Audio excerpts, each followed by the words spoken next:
conceit and excitedness, the first, 2. The fourth trance. Friendliness, 2. Impartiality. The applications of mindfulness, 2.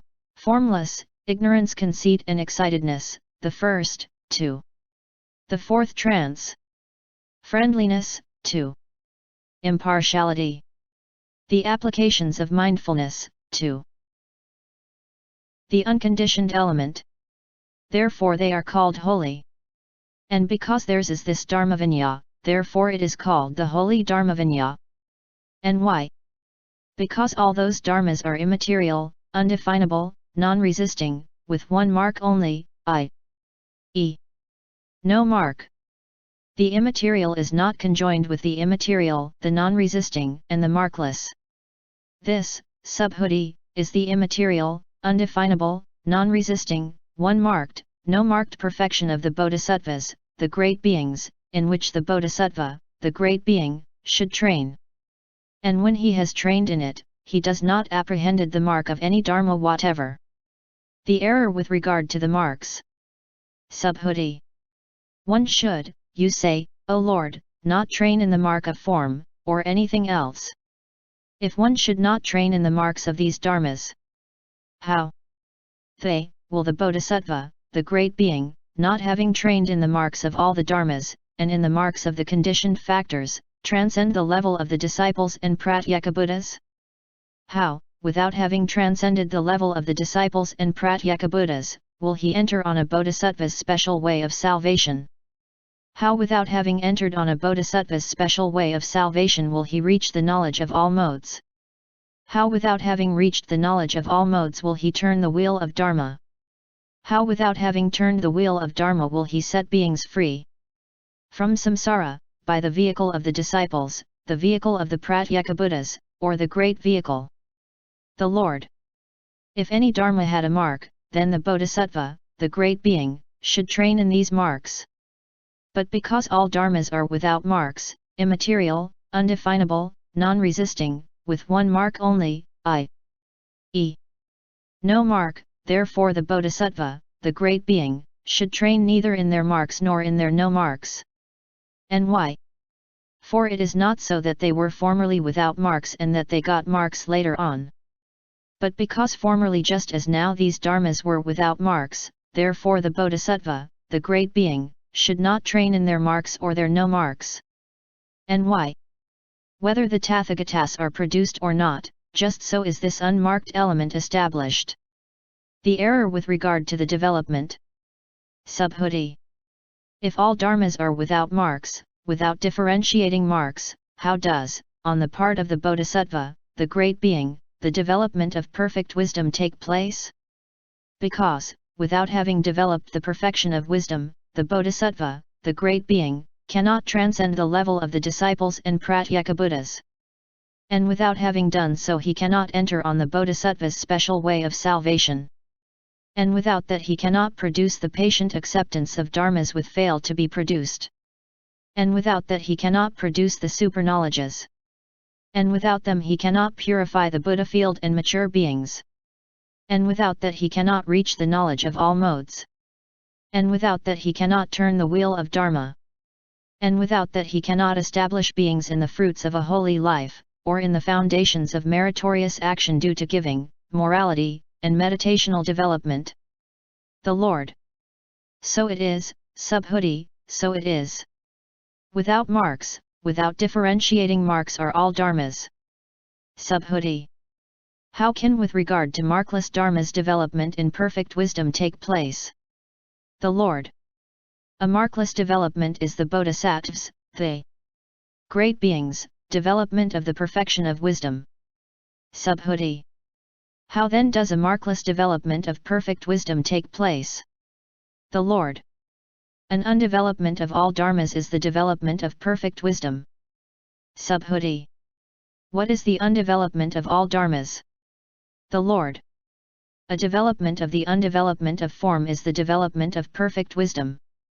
And so for the following categories: feeling, perception, impulses, consciousness. Eye, ear, nose, tongue, body, mind. Forms, sounds, smells, tastes, touchables, dharmas. Toiling and withdrawal. The four trances. Friendliness, compassion, sympathetic joy and impartiality. The station of endless space, 2. The station of neither perception nor non-perception. The recollection of the Buddha, of the Dharma, of the Sangha, of morality, of renunciation, of the deities, of agitation, of breathing in and out, of death, of what pertains to the body. The perception of impermanent, ill, not self, unlovely. Conditioned co-production. The perception of a self, a being, a living soul, a creature, a man, a young man, a personality, a person, a doer, an agent. The perception of permanence, ease, loveliness and self. The applications of mindfulness, the right efforts, bases of psychic power, faculties, powers, limbs of enlightenment, the Holy Eightfold Path.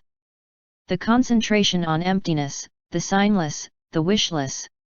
The 8 emancipations, the 9 successive attainments. The concentration which is with both thought applied and thought discursive.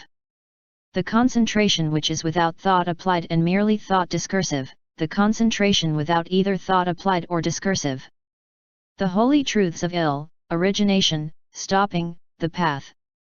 The cognition of ill, origination, stopping, the path. The cognition of extinction. The cognition of non-production, the cognition of dharma, the subsequent cognition, the cognition conforming to worldly convention, the cognition of mastery, the cognition of what really is. The 6 perfections. Inward emptiness. Outward emptiness. Inward and outward emptiness. The emptiness of emptiness. The great emptiness. The emptiness of ultimate reality. The conditioned emptiness. The unconditioned emptiness. The absolute emptiness. The emptiness without beginning and end. The emptiness of non-repudiation, the emptiness of essential nature, the emptiness of all dharmas, the emptiness of own marks, the emptiness of non-existence, the emptiness of own being, the emptiness of non-existence of own being. The 10 powers of a Tathagata, 2. The great compassion. The fruit of a streamwinner, 2. A development of the undevelopment of the knowledge of all modes is the development of perfect wisdom. A development of the undevelopment of the forsaking of all the defilements and of the residues relating to them is the development of perfect wisdom. Subhuti. How is it that the development of the undevelopment of form, 2. Of the forsaking of all the defilements together with their residues, is the development of perfect wisdom? The Lord. Here, Subhuti, a bodhisattva, coursing in the perfection of wisdom, does not develop the notion that form is existence. And why? Because in anyone who has the notion of existence no development of the 6 perfections can take place, 2. No development of the knowledge of all modes. And why? Because when he is attached to existence he forms an attachment to giving, morality, patience, vigour, meditation, and wisdom. And one who is thus attached 35 can have no emancipation. One who has the notion of existence cannot have a development of the applications of mindfulness, 2. Of the knowledge of all modes. And why? Because he is attached to existence. Subhuti. What is existence, what non-existence? The Lord. Duality is existence, non-duality non-existence. Subhuti. What is duality? The Lord. The perception of form is duality, 2. The perception of a Buddha and of enlightenment, the perception of the conditioned element and the unconditioned element, 2. All perception and non-perception, that is duality. As far as there is duality, there is existence. As far as there is existence there are the karma formations. As far as there are the karma formations, beings are not liberated from birth, decay, sickness, and death, from sorrow, lamentation, pain, sadness, and despair. Also by this method, Subhuti, should one know. One who perceives duality has no giving, morality, patience, vigour, meditation, or wisdom. No path, attainment, or reunion. He cannot even have adaptable patience, how much less a comprehension of form, 2. Of the knowledge of all modes. And one who has no development of the path, how can he have the fruit of a streamwinner, 2.